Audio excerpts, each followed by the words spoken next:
very much, ladies and gentlemen. Welcome. Thank you for being with us this afternoon. Just after lunch, it's a challenge. We'll try to make it lively and make it, let's say, interactive. Yesterday, one of our dignitaries cited the French philosopher René Descartes, cogito ergo sum. I think, therefore I am. Very good citation. So today, let's think together. Today, let's be together active as members of the international IP community. So very much welcome to you all. Today we are going to think together, to reflect, to exchange about the evolution of the patent legal system in Europe.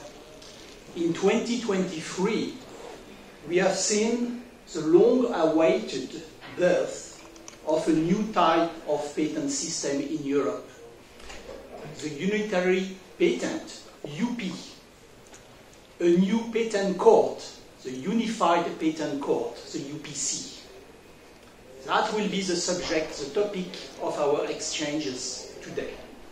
My name is Olivier Corticchiato, difficult to pronounce indeed.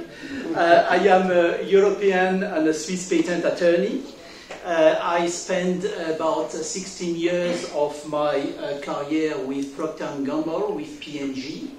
I spent then about 15 years with Nestlé in Switzerland, where I was leading the Center of Competence for Patent Conflicts.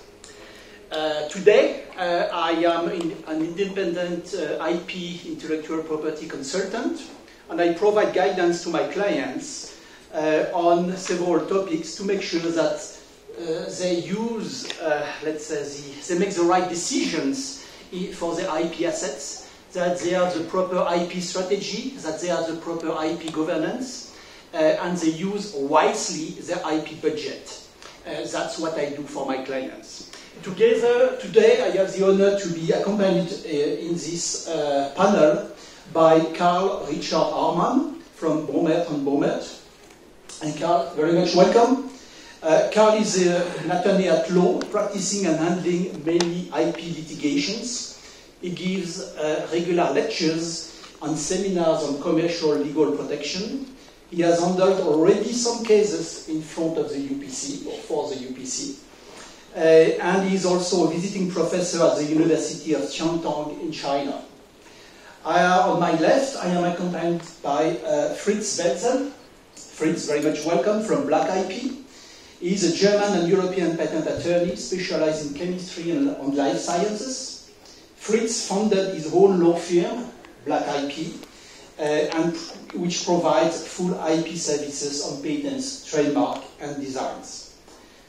To my left again is Martin Schwartz from Black IP. Martin is a general manager of Black IP. He is a keynote speaker on intellectual property and specialized in managing IP portfolios. So very much welcome to all of you. Some logistics first of all. We will start with a formal presentation that you will see on the screen by Fritz and Martin, covering all the, let's say, main aspects, an overview of the main aspects of the UP and the UPC. Just to make sure that we have a common general understanding on the UPC matter. They will show as well some statistics on the first 9 months of that new court on new European patents, of the new system. And it will be very interesting to have that and to then reflect on that. We will follow by a hopefully lively discussion on exchange on specific aspects of the UP and UPC. I hope the session will be very much interactive. So we are in a small room. Don't hesitate to ask questions, to interrupt us, and we'll make it all lively.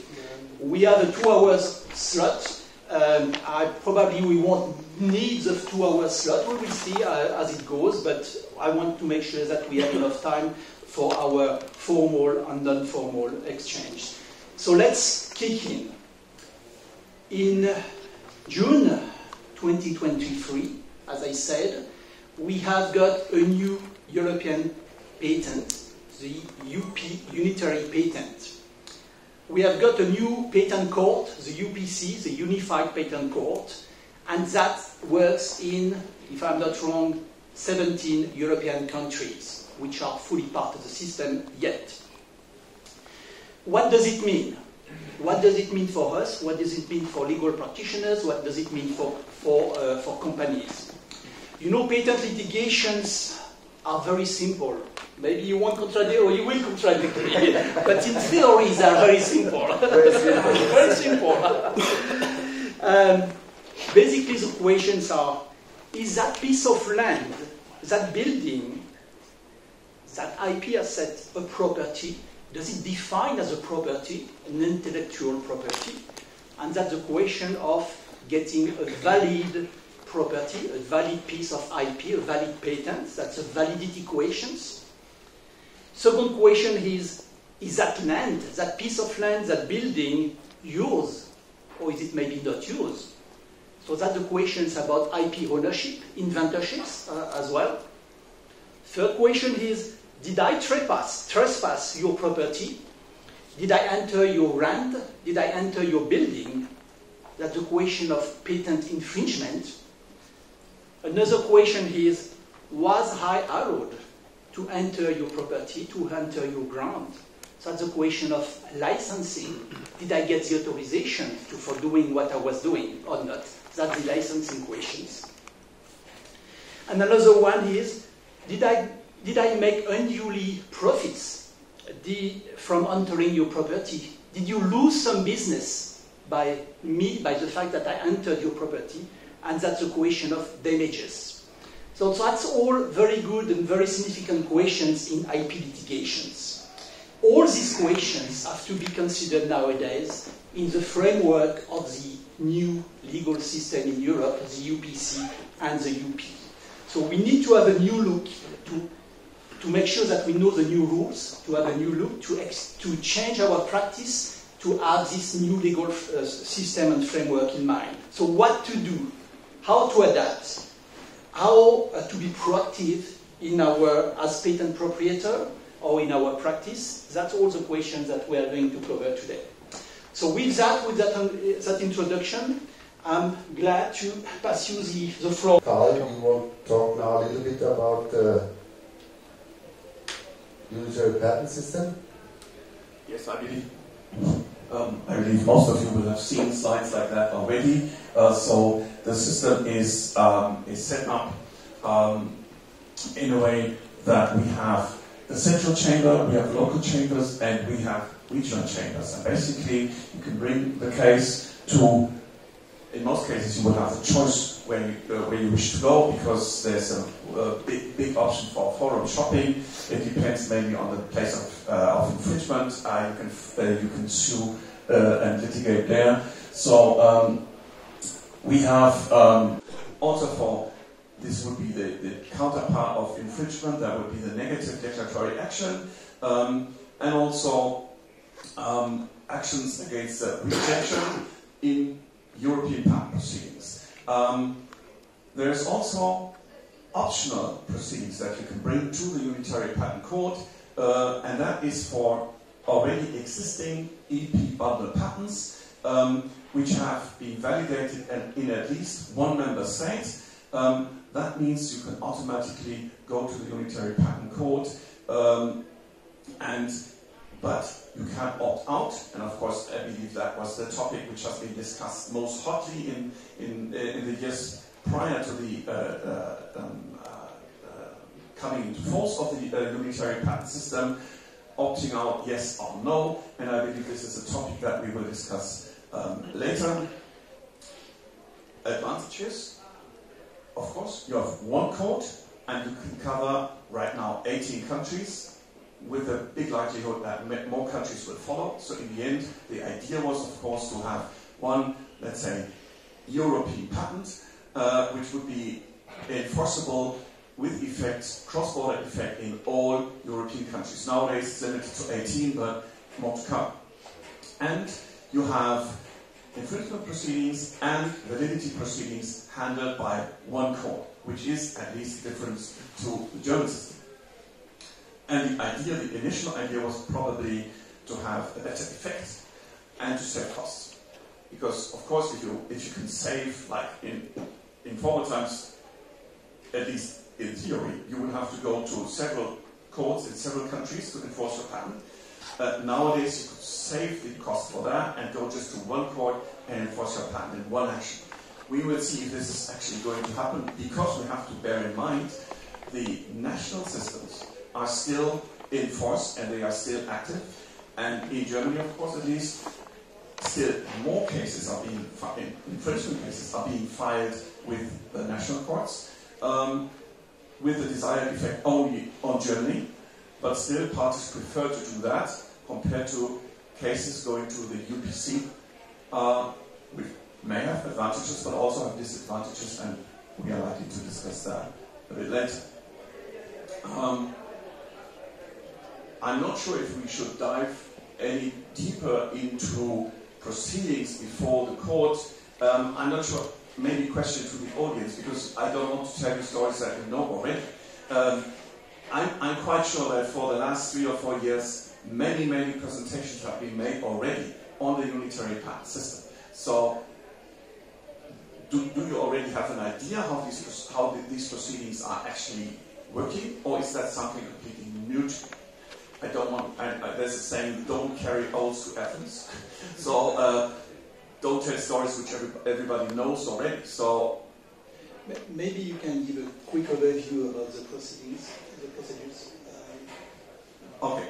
Very short, Yes. just to make sure that we have a basic common understanding on that. I'm going to depart a bit from this slide. The way how a patent litigation case at the UPC actually starts is the plaintiff needs a unitary patent, of course. So then he chooses the court. He can sue the defendant either at the court where this defendant has his address or business seat, and alternatively he can sue at the court where the infringement happened.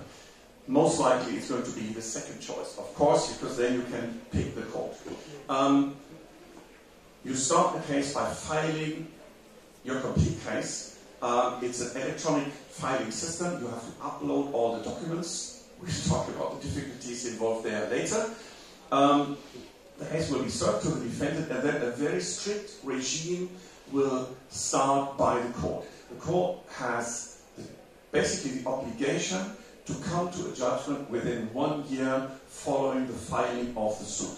1 year is actually quite quick, especially if you bear in mind that this will involve not only infringement proceedings but also nullity proceedings, so the counterclaim. So what happens is the defendant is being served with the case and he gets a 3 month deadline to file not only his defense but also, if he wishes to do that, but of course most people wouldn't wish to do that, his counter action for revocation.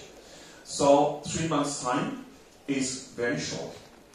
The plaintiff then has the chance to respond once, the defendant has a chance to respond once, and then there will be a preliminary hearing by the judge rapporteur who is following up with the case. This will be about claim construction, it will be about interpretation of certain aspects of the case, and the idea is to give the parties direction to the important topics of the case. So to focus the discussion on the very important aspects and to sort out those aspects which may just be like a big wall of fog which is being produced by the defendant or irrelevant arguments being used by any of the parties. So following this session, there will be another set of writs to be exchanged, and then we will have all oral proceedings already.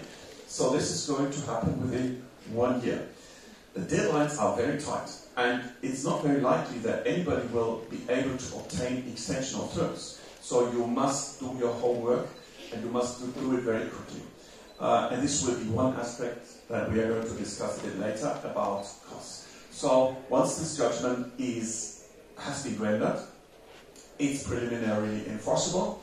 You can the winning party can pay a security bond and then enforce the judgment already. I doubt that this is very likely to happen, but could be a nice pressure tool, especially for winning plaintiffs. But of course the case can go to appeal to the Central Appeal Court in Luxembourg. There's no tight deadlines for the appeal court, but at least at the beginning of the system, where we do not have too many cases, it's likely that the appeal court is also going to be very quick. So it's not unlikely that within 2 years or so, we will have the first cases with a final decision rendered by the appeal court, which is fast actually even compared to Germany, which tends to be very fast, but 2 years for a full case is already quite a challenge actually. So this is how proceedings, the main proceedings are happening. There is a possibility to file an independent revocation action, and that's the big reason why people were opting out if you own a unitary patent or a patent with unitary effect.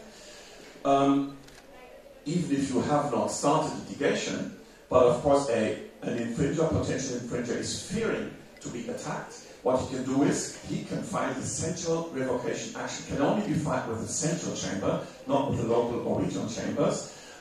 But all of a sudden you end up with your patent being at stake, and this is a patent not only for one country, but for 18 countries. So this is the main reason why companies have chosen not go via UPC. So I think there's some insecurity in the mind of the companies at the moment that they better won't opt out and wait how the UPC works before they try this one single shot, as Carl talked before, one single shot, and you have a counterclaim for invalidity, and you lose maybe a blockbuster patent at the end. Yeah, that's a very good point, and I think that's a crucial point about the risk, and we will discuss that a little bit later. So please go on.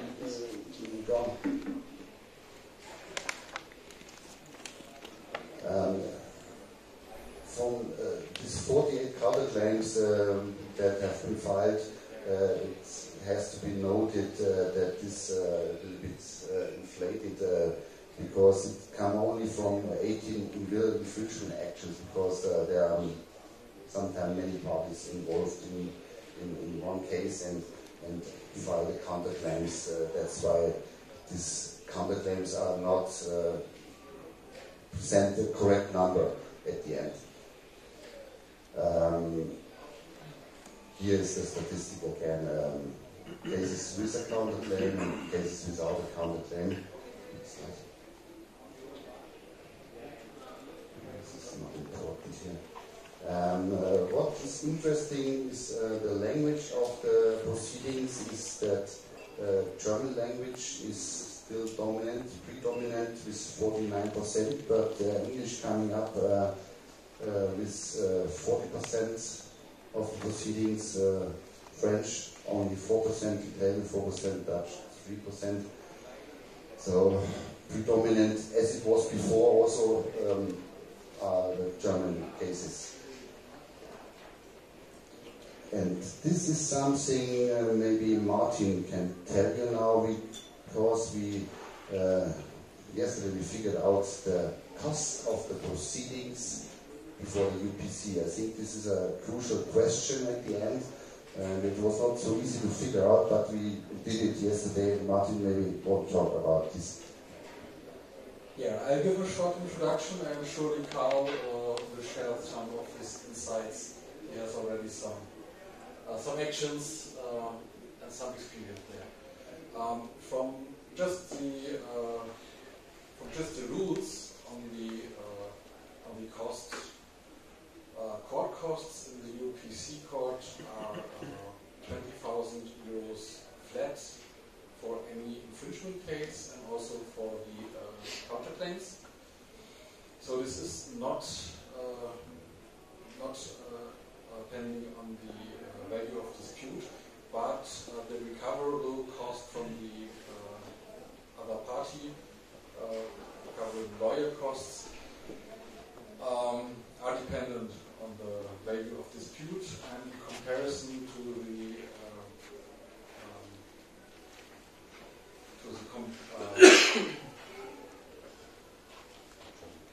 in comparison to the German case, it's very similar for equal value of dispute. On the low end, the UP costs are slightly higher than in German court proceedings, between like 8 million to 50 million. The German costs are higher, but for the UP there's a category over 50 million value of dispute, and then the attorney fees that are recoverable surpass the German recoverable fees. What is interesting to note, we have compared equal value of dispute, but this will not likely be the case for comparable proceedings, because if you have only a claim in Germany, the value of dispute will be looked at how big is the market in Germany, and if you go to the UP court, the question will be how much products can be sold in the 17 countries participating.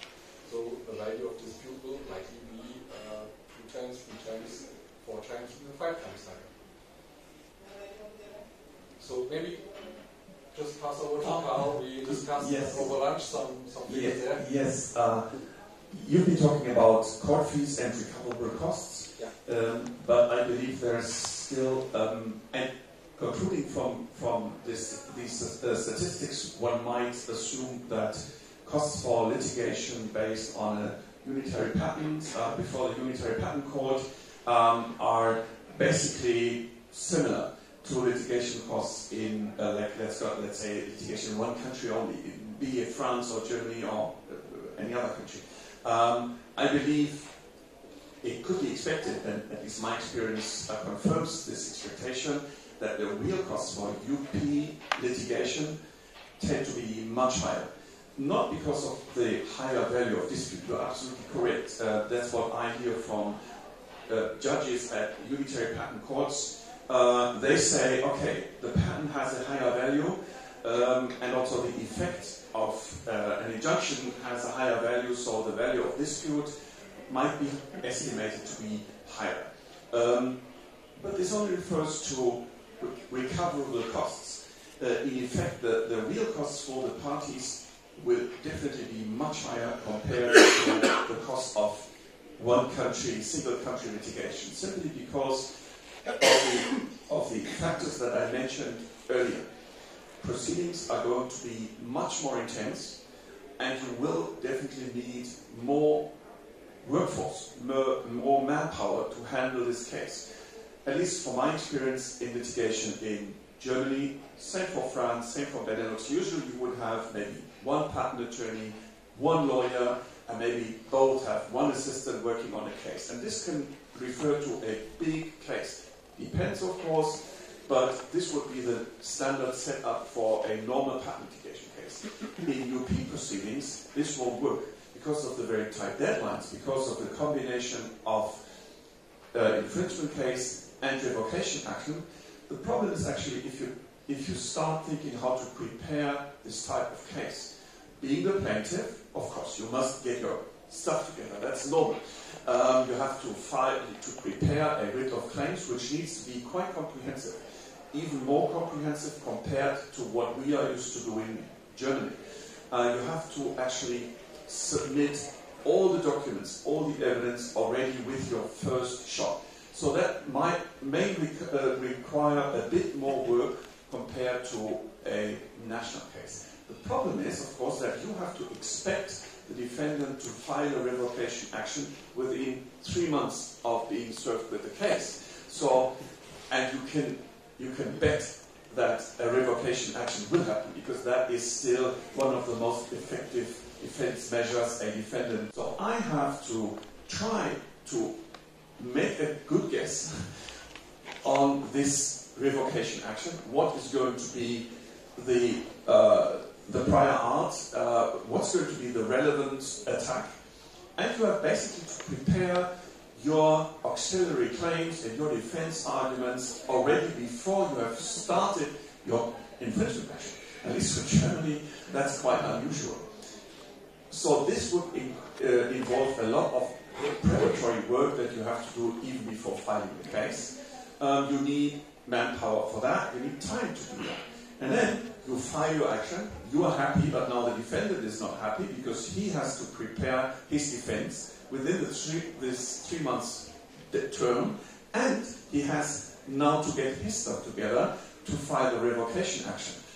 I'm not a patent attorney, but I guess doing the research, collecting all the prior art, and preparing a reasonable revocation action, and also he has only one shot.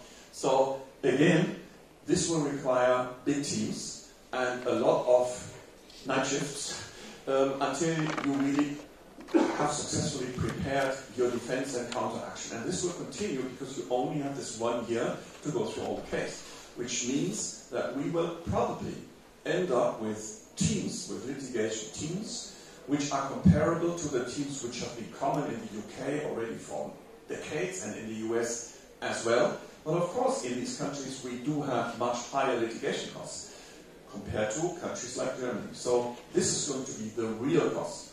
And now, to conclude this, actually talking about refundable costs, the winning party gets cost reimbursement, but only as far as the court deems them reasonable. So now we come to discuss, in Germany it's easy, we have the value of dispute and a fixed attorney's fee.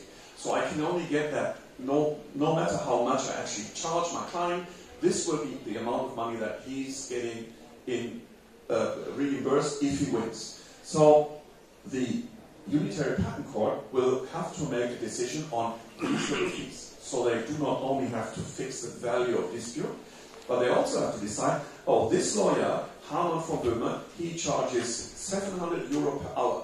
And he charges not only for himself, but only for I don't know how many assistants. And each of them is billed with 350 euro. So is that reasonable?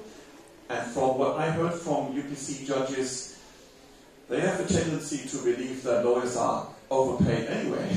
So they will probably cut down on these reimbursable fees. And this will actually increase the cost for both parties. Even if you win, you cannot expect to receive, like in Germany, about 80% of the cost of the money that you have invested in the case. And then you will only receive 40% or so. And this is, of course, also something that parties, if they have to decide to go to the Unitary Patent Court or not, they will have to bear in mind. It's definitely going to be more expensive. And that's a bit contrary to the initial intention of the patent system, of the Unitary Patent System, which was meant to make it cheaper.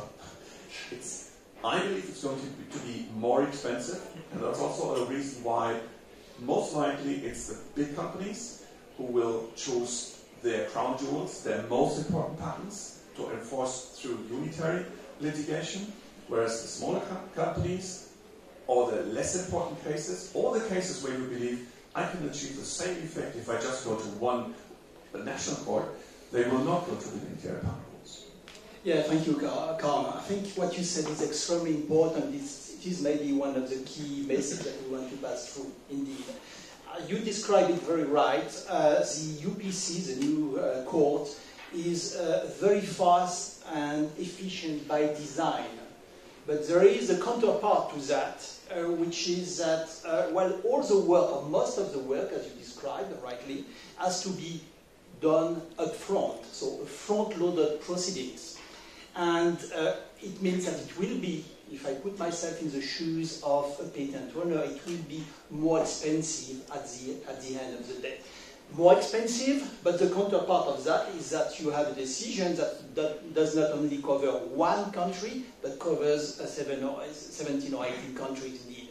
So that's maybe one of the key messages here that we want to pass in that respect. You want to add anything on that topic? I wanted to make a comment also on Karl's comment about the cost that you say it's more expensive. When you look on this slide here, this is just a comparison between one UPC case and a German case. But when you multiply this with many countries with different jurisdictions, then you're much more expensive than with one UPC case. So I think at the end it's not 100% correct to talk UPC maybe become more expensive than 4, 5, 6, 7, 8, 10. or 17 national litigation cases. So direct response. This never happens. And of course, we all know this never happened in the past. Even the big cases, if it comes to litigation in Europe, you would file in maybe one. In many cases, it's sufficient to file action only in one country, because you will have an effect in all other countries, and we all know that many courts are following leading decisions issued by Düsseldorf Court or also courts in other countries. So in the past, in my experience, even big and important cases, they were limited to national litigation in one country only. Of course, it happened, especially in pharma cases, that you would have to litigate in, let's say, 3 or 4, but definitely not in 10 and certainly not in 17 or 18 countries. So I believe still the calculation is correct, saying that it may make a lot of sense in certain cases to invest the additional effort and cost to actually use the unitary patent court system.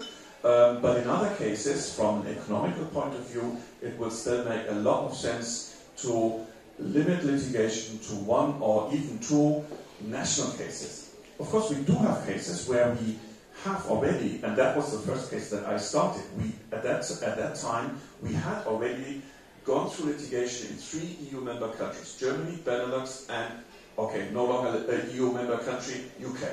And we had contradictory decisions from all 3 countries. So in one country we had patent valid and infringed. One country, patent invalid but infringed. Next country, patent valid but not infringed. Okay, and then you stand there and say, okay, what should we do?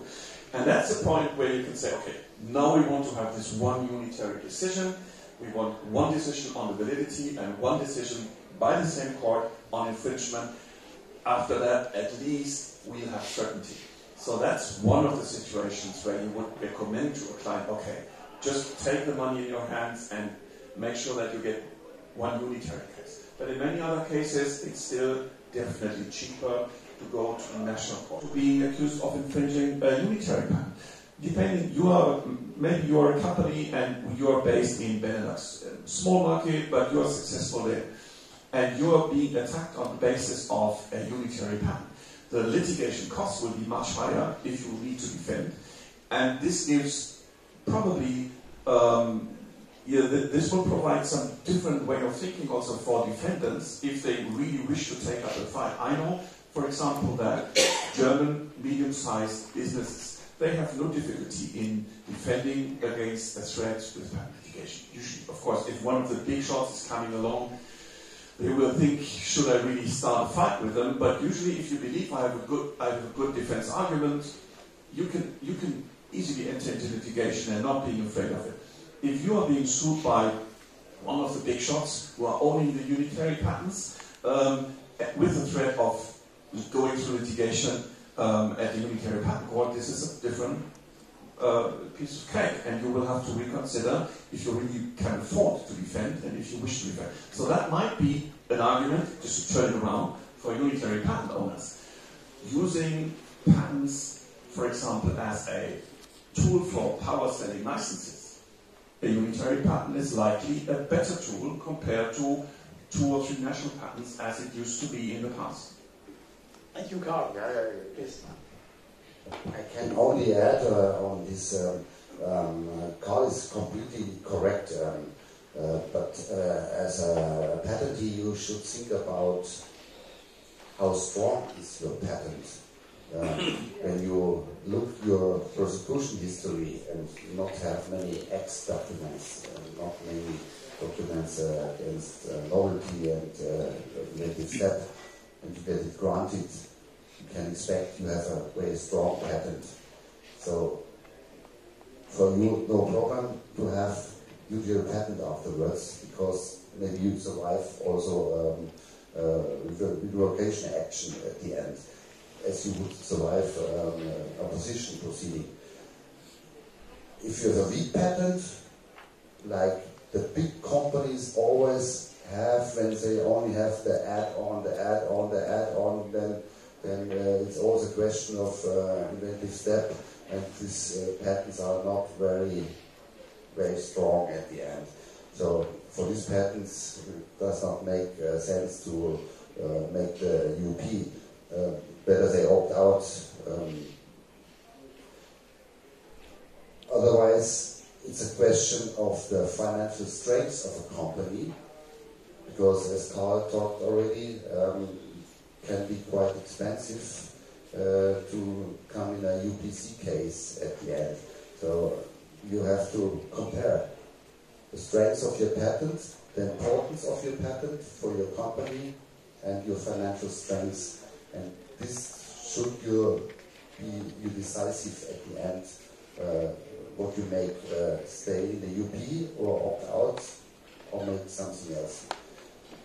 Thank you, Fritz. Very good considerations indeed. We are in the middle of the conversation on advantages and disadvantages of the new system. I hope that we answered your question. Do you see any other advantage and disadvantages of the new system? Can you elaborate on that? You know, we have mentioned the cost. We have, on the positive side, mentioned the geographical coverage. Do you have anything else to add on this advantages balance, and in particular on the administrative burden and the, how should I call that, the difficult start of the UPC administratively? Yeah, I'm happy to share something about this specific topic. We've talked a lot about litigation costs, and only one in about 100 patents goes to litigation phase. So what applicants face in the first instance is what's the cost of validating a UP patent. And with the UP patent you save a lot of translation costs, administrative costs, compared to filing a bundle patent in 5, 6, 8, 10 of the member states.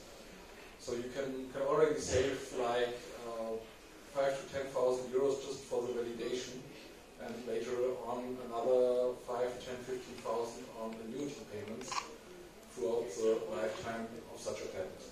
So for many companies, this can be a cost saving and also a saving in administrative work and cost. That's a very good point indeed on the cost saving. Well, on the other hand, it does not take into account the fact that over the years you prune, you tailor your patent portfolio as a patent owner, and with a unitary patent, actually you cannot do that. It's either on or off. You abandon it or you keep it alive. Whereas on the overall portfolio, you can select over the years and decide to shut down one country or another country, let's say the validity of your patent in one country or the other country. That's the pruning effect that is possible with the old national system, which is less accessible for the UPC. But very good point. Anything? Yeah, I must say, we are talking now 5 years about the UPC before it came into force. Now it came into force, half year now. We started getting first experience, and at the moment it looks for me personally, as a patent lawyer, it's not a substitution of the common European patent. It's a second way at the moment to save costs, to get a patent for 17 member states. At the moment, hopefully become more member states in the future, but it will not substitute the old system at the moment. And I can see it from the numbers, from the statistic, what we figured out, that all the companies, all the inventors, all the patentees sit in the pole position and wait what's going up with the system. We don't know it 100% at the moment same. We try to find out, figure out, and we make our experience at the moment. That's why we sit here and try to give our first spotlight on the EP system and the UPC system. But we cannot talk more at the moment because it's just a half year. So we are in the children's shoes at the moment, same as you are, and you're waiting for information. Every information we have, we give already, and if you have more questions, please, audience is open. I think we have one question here, please. Myself, Dr. Ahmad Desai. I am working for Zydus Lab Sciences Limited. So my question is with respect to two points which has just came before the thrombotic drug was invalidated by UK court under G221, that is a plausibility clause. The same patent was held valid by the Netherlands court. So the innovator BMS was able to injunct the generic filers, but not in the case of UK. I will just ask the question that what are the advantages and disadvantages of UPC. So one point which I could remember is that the disadvantage is that if this could happen under the UPC, then if the one court or one jurisdiction has invalidated the court patent, then it has a concluding effect on all the jurisdictions. So you lost patent in all the UPCs where you have validated. Is that correct? And your takes on G221, like possibility going future, how further how it would be impacting? Yeah, thank you. That's a very good question. Indeed, so far, we have two legal systems in place: the national courts and the UPC court. And we are going to learn, and I think that the judges will as well establish the case law in the best way, and hopefully we won't see much discrepancies in the decisions. But there is a risk indeed, and I think that risk exists for companies, for patent owners, of having contradictory decisions, and this will complexify the matter indeed. So that simplification I was talking and referring to about before will come long term, but in the short term, it's relatively uncertain. And uncertainty is maybe one of the other messages that we want to convey to you. We are learning, the new system is being built, the case law is being built as we talk, but it means that it is not yet fully established, and nobody knows, so uncertainty is high. You want maybe to maybe one additional aspect, at least to my knowledge, most of the judges, the full-time judges on the Unitary Patent Court are at the same time still serving as judges in their national courts. At least in Munich, Mannheim, Düsseldorf. So not all of the judges in Düsseldorf are German judge and UPC judge at the same time, but some of them.